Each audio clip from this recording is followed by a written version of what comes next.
Hello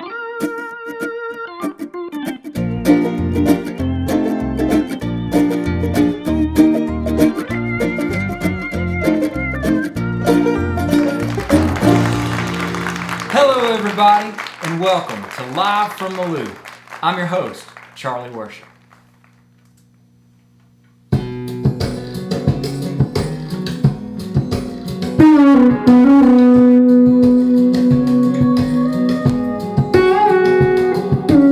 I got a Rolling Stone t-shirt Dad bought for me in my first rock show. It's worn and torn and frayed, I wear it everywhere I go. I put it on, it takes me back to the lighter in the air, jumping jack flash. You know I can't throw it away, might have a Keith Richards among someday. Knocking me home and say, hang on to that right there, that's a wonder of a kind. Hang on to that, that'll last your whole lifetime. It'll stick with you through the highs and lows, whatever you do, son, don't let go. Just hold on to tight as you can, man, hang on to that. Hang on to that.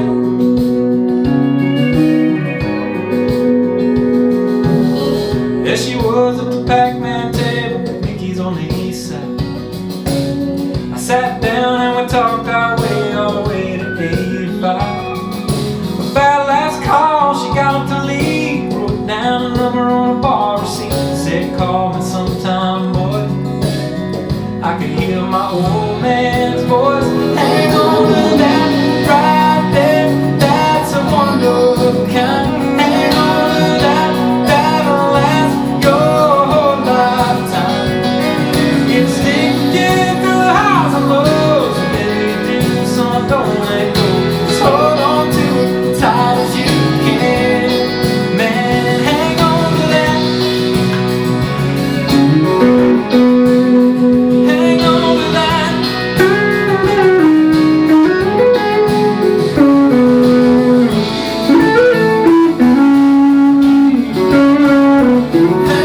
on. Hang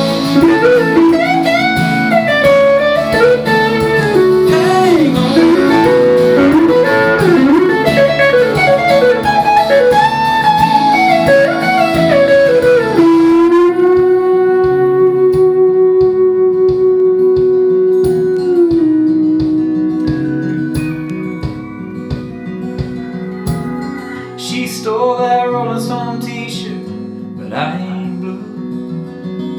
'Cause every time I see her in it, what else can I do? But hang on to that. You better believe I'm hanging on. Yeah. Hang on to that right there, that's a wonder of a kind. Hang on to that, that'll last your whole lifetime. It'll stick with you through the highs and lows, whatever you do, so don't let go. Just hold on to it tight as you can, yeah, man. Hang on to that. Hang on to that. Hang on to that.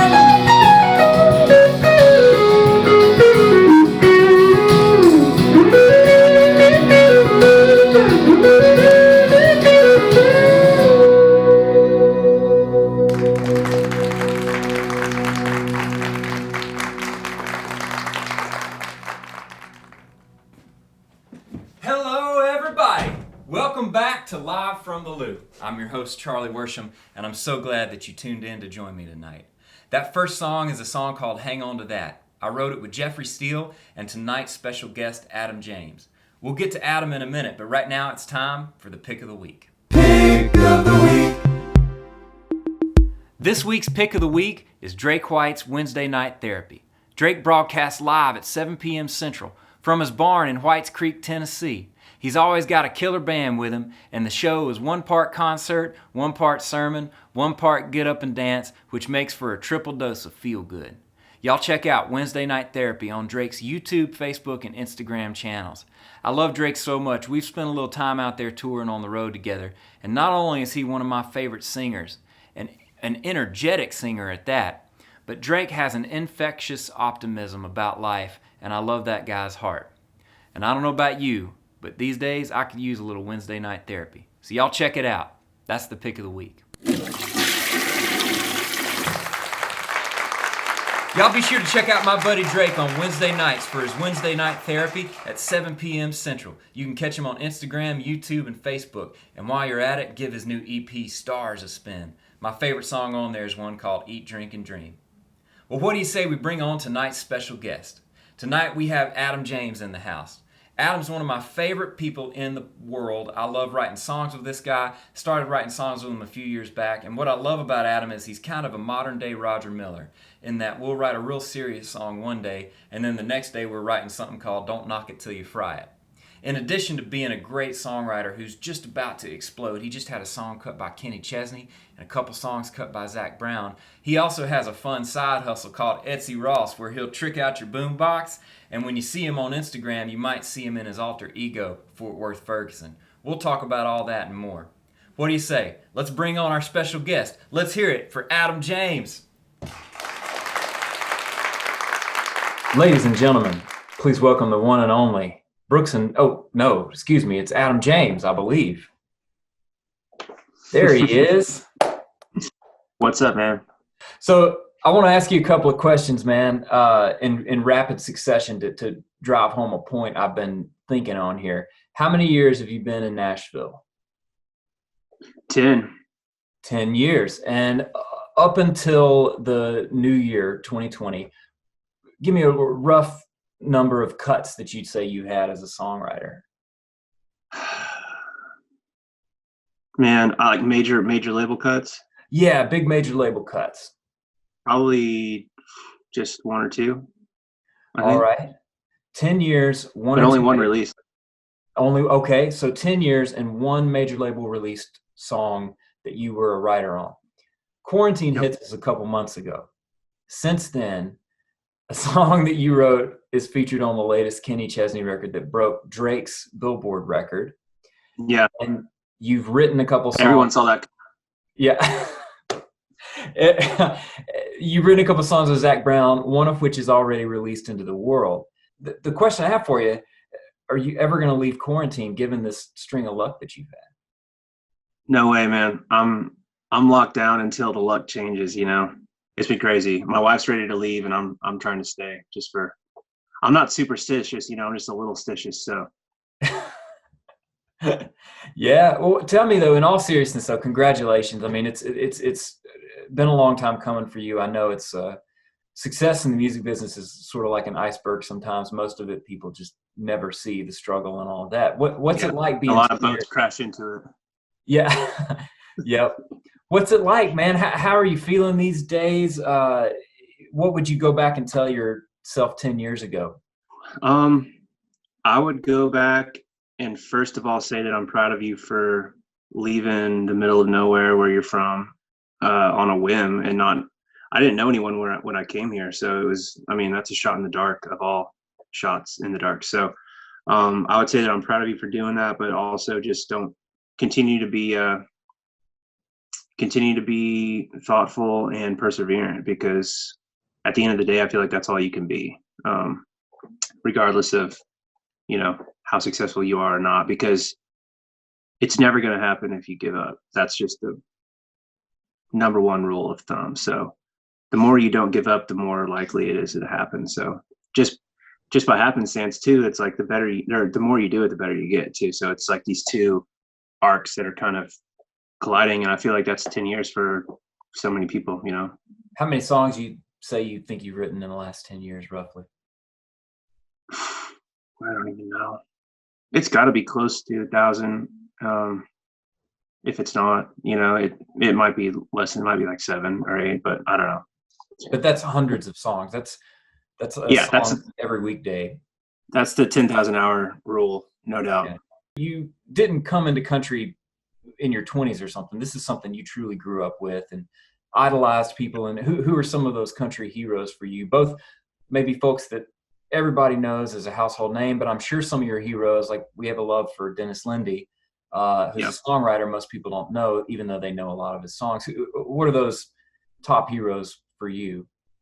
Yeah, I mean, Dennis is, as a writer, he's number one that I'm sure no one knows that's watching our broadcast right now. But he wrote songs like Burnin' Love for Elvis, and then he moved to Nashville off of that.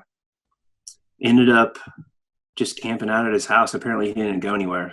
So that's kind of where I'm headed towards, I think, with the quarantine thing. But he would just write his own songs by himself. A guy named Blake Chansey would come out to his house and record the demos, and they were all programmed drums on, keyboards and stuff. It's fascinating to listen to something like that came out of the early 90s. So he wrote like John Deere Green, Goodbye Earl, Bubba Shot the Jukebox, Calling Baton Rouge. Like those were all favorite songs of mine growing up, But when it comes to artists, my first concert was Garth Brooks. My second concert was Reba. We had a county fair in our town that always pulled amazing talent. So we had everyone, man. I'm not exaggerating. Like anyone that was on the radio in the 90s came through either the state fair in Springfield or the county fair in New Berlin, where I'm from. What I love about your writing is that you'll write something really heartfelt, like this Kenny cut. Knowing You is such a beautiful song, but then you'll turn around and you mention county fairs. I've heard you sing a song you wrote called County Fair Weather Fan, and we've written Just the Tippin' and Don't Knock It Till You Fry It. And that's such a Roger Miller type thing, because those songs don't always find a traditional home, but it still matters to you that you write them. And I think that's I mean, I guess I was blessed with a little bit of a chemical imbalance, to where words just spin in my head, So I think I found the right calling for the imbalance, and I'm trying to hang on to it as long as I can, I guess.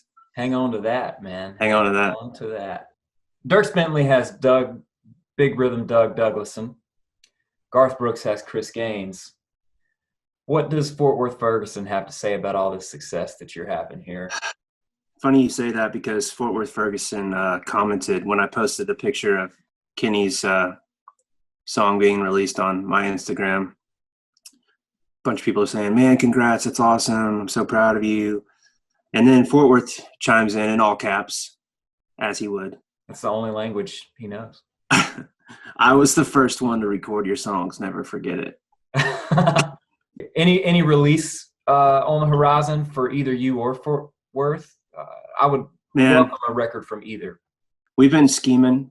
We've been scheming on how to do that, because I feel like people need that music. It's just the best stuff that there is. I mean, it's like He Stopped Loving Her Today, Lasso Dat Asso, The Dance, Boots and Hats. Light Beers Away. The House That Built Me, Light Beers Away. It's it's all there. Who am I to say what's the best? But it's definitely in the conversations. I do want to ask you another question. You're a man of many talents here, many personalities. Who is Etsy Ross? Well, Etsy Ross is a graffiti artist. We should probably preface this by saying that I am Fort Worth Ferguson and also Etsy Ross. Oh yeah, I think I set that up for everybody, but just in case. So I started Etsy Ross because I spray paint boom boxes.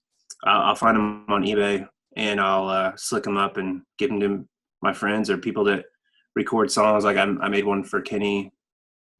That's a Tennessee Volunteers themed, and like I made one for Craig Wiseman when we first wrote, because I looked up to him so much, and I put his big loud logo on it, and so I started with the American flag, just seeing it as it would be something that you would see on Etsy. So Etsy Ross obviously made the first American flag, so Etsy Ross became the Etsy version for boomboxes. So I've been branching out and doing different designs than the American flag right now. And speaking of Etsy Ross, I was wondering if maybe you could do something with this.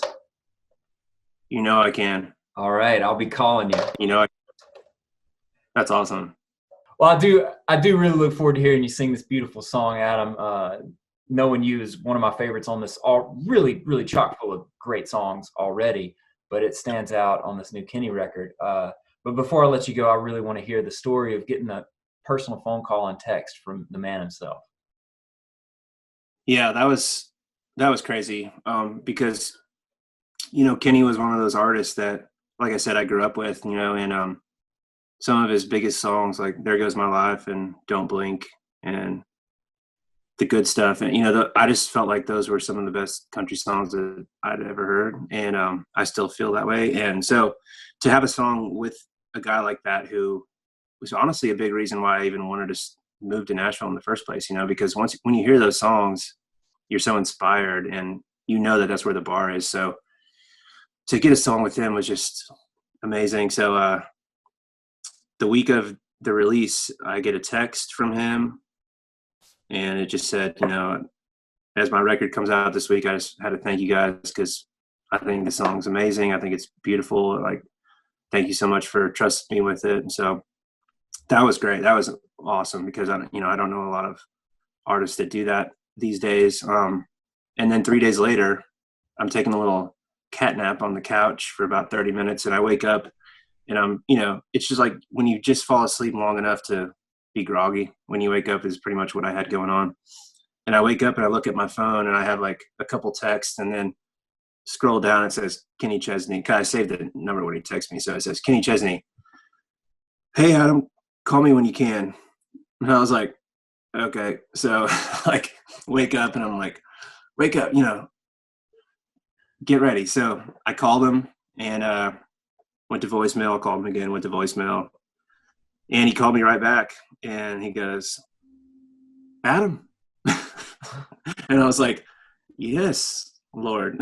And he's like, "This is Kenny Chesney." And I was like, "Hi." I'm like, "What do I say to you on the phone right now that's like, you're such a icon?" So I kind of blacked out during the phone call, but the bits and pieces I remember of it was just, he was saying that he texted us a couple nights before, but he just had to take his time and call people, and including us, and just tell us how special he thought the song was and how moved he is by it. And he had just done 4 hours of radio interviews and stuff, and he's like, "Man, everyone I talk to, they're just in love with that song." So he kind of left a cliffhanger at that, but I'll take that as a good sign for the future. But it was just wild, man. It was such a classy move, such a classy move. Absolutely. Would you do us the honor of singing this beautiful song for everybody? You got it, man. Adam, thank you so much. Ladies and gentlemen, Adam James. Ladies and gentlemen, here to perform an original song that's featured on the new Kenny Chesney record. This is Adam James.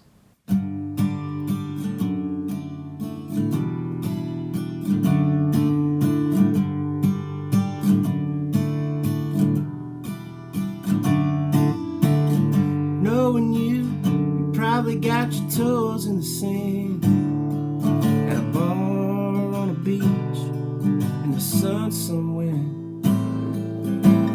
And knowing you got something cold in your hand, chatting up a stranger without a care. And knowing you're still wild and free. And knowing you're probably way over me. But God, we were so alive. I was a kid on a carnival ride, holding my breath till the moment when you were gonna leave me too soon. But I'd do it all over, 'cause damn, it was good knowing you.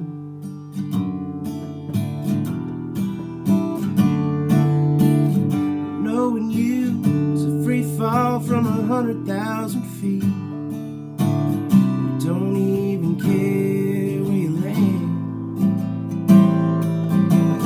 And knowing you was the kind of rush that you feel when you finally get to sit in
'cause God, we were so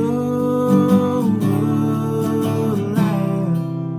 I was a kid on a carnival ride, holding my breath till the moment you were gonna leave me too soon. But I'd do it all over, 'cause man, it was good.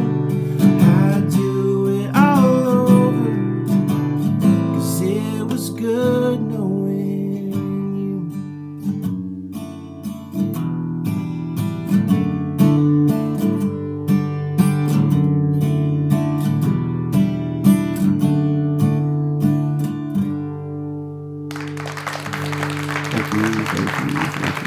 Cheers again.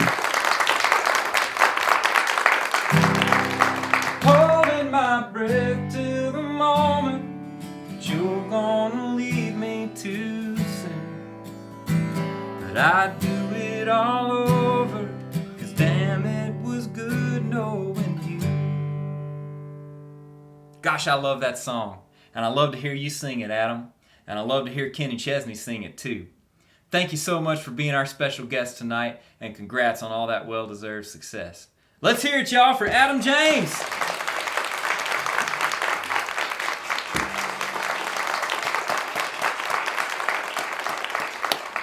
Well, folks, I've been living in Nashville, Tennessee, going on 14 years now. And something I've learned about a life in country music is that it comes with some pretty cool perks. You get to meet your heroes, you get to travel to parts of the world you never thought you'd see. And perhaps my favorite perk of a life in country music is how, over the years, you accumulate certain, I guess you'd call them artifacts. Things that to the untrained eye would look like everyday items, maybe even something you'd throw away. But to someone who knows, they're hillbilly treasures.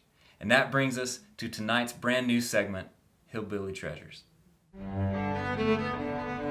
Welcome to another edition of Hillbilly Treasures. Indeed. Yes. Mr. Scruggs, you are on a roll, sir. On a roll. Good evening, ladies and gentlemen. Welcome to another edition of Hillbilly Treasures. Tonight our story begins in Maynardville, Tennessee, 1903, where a young Roy Claxton Acuff is born. Acuff would grow up surrounded by the old-time string band music of the Great Smoky Mountains, and by 1930, after a bout of sunstroke, his music career really took off. In 1938, Roy Acuff and his Smoky Mountain Boys became the newest members of the Grand Ole Opry. And in the ensuing decades, Acuff would cement his place in the pantheon of country music royalty, becoming the first living inductee in the Country Music Hall of Fame. Alongside Minnie Pearl, Acuff became one of the most beloved performers of the Grand Ole Opry of all time. Perhaps no other entertainer embodied the spirit of the Opry more than Roy Acuff. That's probably why in 1972, when the Opry moved to its current home, the first performance given on that venerable stage was a rebroadcast of a young Roy Acuff and the Smoky Mountain Boys singing the Wabash Cannonball. In the sunset of his career, Acuff would continue to perform on the Opry stage almost nightly. In fact, dressing room number 1 was always his dressing room, and to this day it's known as Mr. Acuff's room.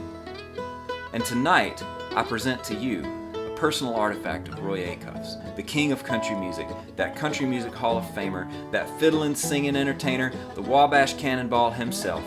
Directly from Mr. Acuff's dressing room at the Grand Ole Opry to your screen tonight, I present to you a hillbilly treasure, Roy Acuff's last tube of Super Poly Grip denture cream. Now that is a hillbilly treasure.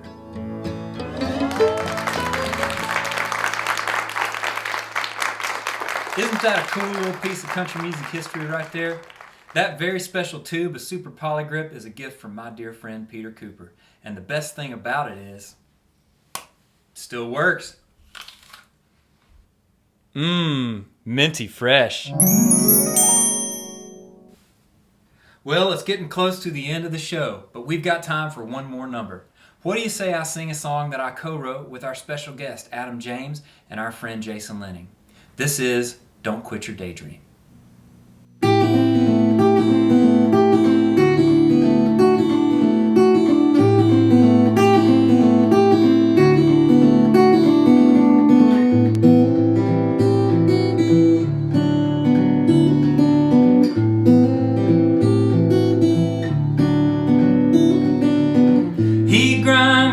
at 5, he rides in on the train, marching single file, every day the same routine machine, just a cog in the wheel, no room to breathe in the concrete and steel.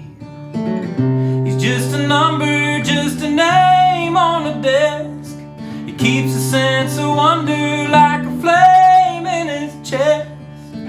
Deep in his heart there's a voice and it screams, but don't quit your daydream.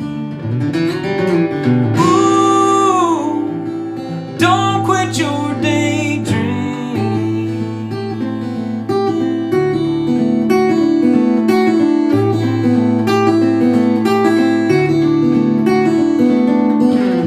Work day's over, but the work is just begun.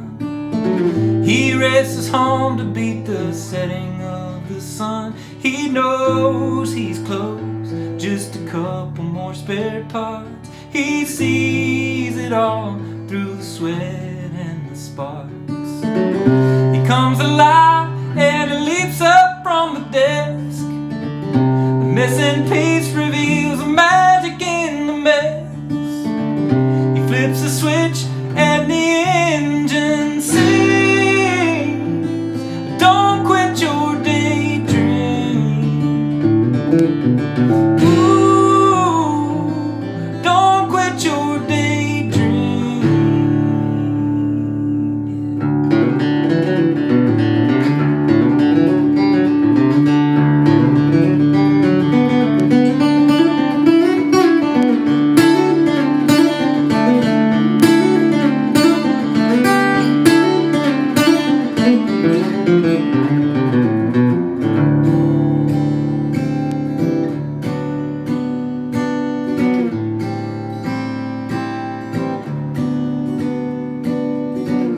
Sipping coffee from a styrofoam cup.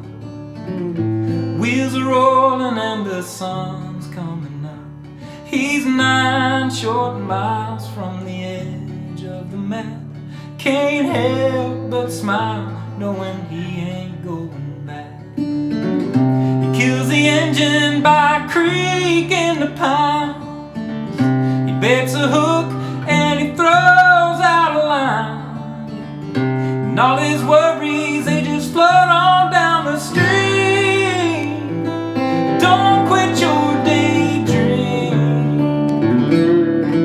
Ooh, don't quit your daydream. Ooh, don't quit your daydream.